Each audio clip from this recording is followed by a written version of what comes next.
Yeah, please, Mr. go ahead. President. Mr. President, today you issued a threat against Hamas on Truth Social. What has changed? And what was since then? said?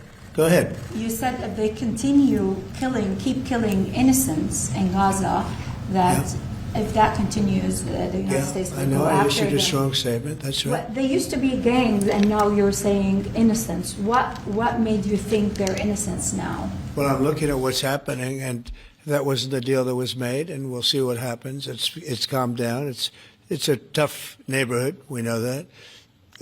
We have a commitment from them, and I assume they're going to honor that commitment. I hope they do. And I understand they brought back some additional bodies today. It's a rough deal when you think of it, right? Very rough. We have our hostages back completely. We were very lucky with that. But it's a tough situation. They brought back bodies today, as you probably know. But they also said they're going to behave. We're going to find out if they behave. If they behave good, if they don't behave, we'll take care of it. Yeah, please. Following up on that, when you I didn't said say you. Mr. President, You you CNN fake news. Go You ahead. said in your post that if they kept killing people in Gaza, we would have no choice but to go in and kill them. So do you mean U.S. forces would go in and take out Hamas? No, I didn't say who would go in, but somebody will go in.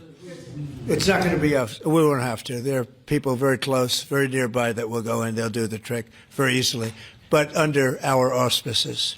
Could I follow up? You also posted about your call with President Putin today, and you spoke about the meeting in Hungary with him. Do you have a timeline or a date set for when? Yeah, I would say within 2 weeks or so. Pretty quick.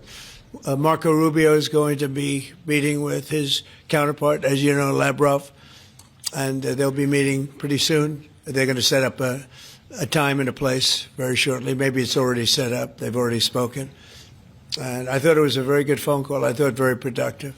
But I'll be meeting with President Putin, and we'll make a determination. Tomorrow I'm meeting with President Zelensky, and I'll be telling him about the call.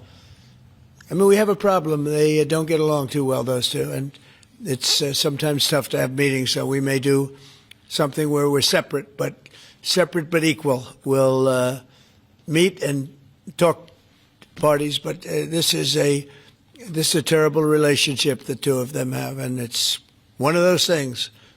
I've seen things that nobody would believe, but this is one of them. So I'll be meeting. We're going to be meeting in Hungary.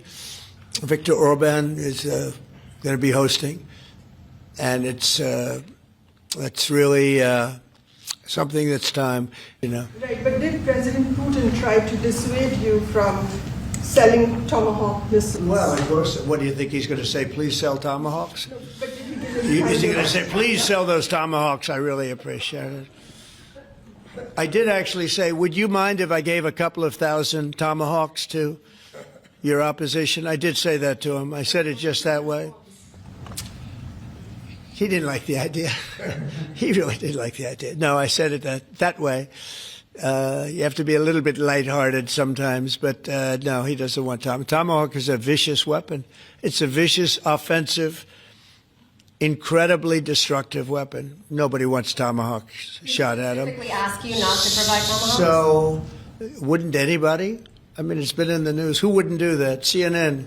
Who wouldn't do that? You know? Do you think he's they going to would want say, to end that war? "I'd love to have Tomahawk sent my way"? I don't think so.